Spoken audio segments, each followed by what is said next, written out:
HŽ Infrastruktura je donijela odluku o odabiru izvođača radova na najvećem željezničkom projektu u povijesti Republike Hrvatske. Danas pričamo o projektu rekonstrukcije postojećeg i izgradnja drugog kolosijeka željezničke pruge od Dugog Sela do Novske. Kao ekonomski najpovoljnije odabrana je ponuda tvrtke Afcons Infrastructure Limited iz Indije, vrijedna čak 677 milijuna eura bez PDV-a. Nakon što odluka postane izvršna, slijedi potpisivanje ugovora. Projekt obuhvaća čak 83 km pruge, a radovi će trajati gotovo 6 godina nakon uvođenja izvođača u posao. Financiranje velikim dijelom dolazi iz fondova Europske unije. Što nas očekuje nakon radova?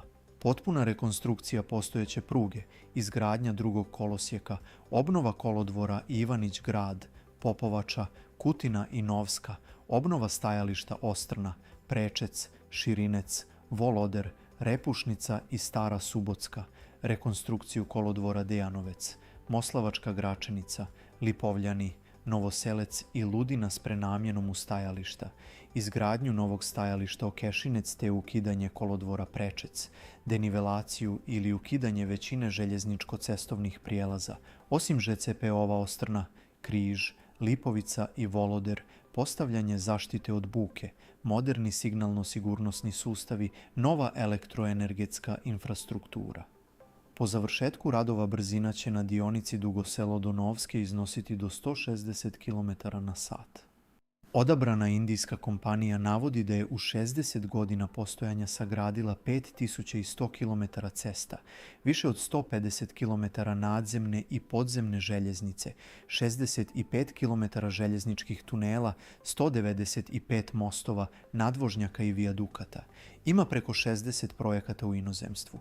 Uz ostalo sudjelovala je u gradnji najvišeg željezničkog mosta s jednim lukom na svijetu u Jammu i Kašmiru. Sa Strabagom je gradila najduži cestovni tunel na svijetu na 3000 metara nadmorske visine u Himachal Pradešu, probijala je prvi podvodni tunel u Indiji i podizala najduži željeznički most u toj zemlji, u Kerali, dug 8 km. Tvrtka sa sjedištem u Mumbaiju osnovana je 1959. kao Rodio Hazarat, rezultat partnerstva švicarske tvrtke Rodio Foundation Engineering Limited i indijske tvrtke Hazarat. Valja spomenuti da je dionica trenutno u katastrofalnom stanju. Brzine se uglavnom kreću oko 60 km/h, te 80 km/h na dionici od Dejanovca do Kutine, koja je obnovljena 2024. godine.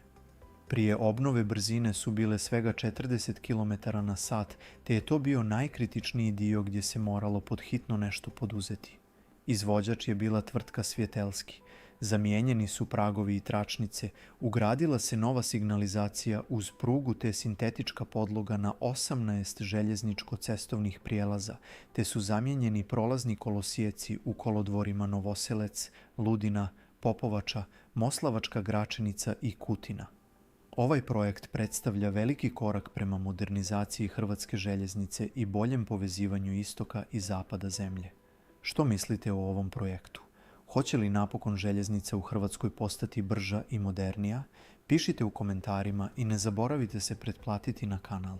Do sljedećeg videa lijepi pozdrav!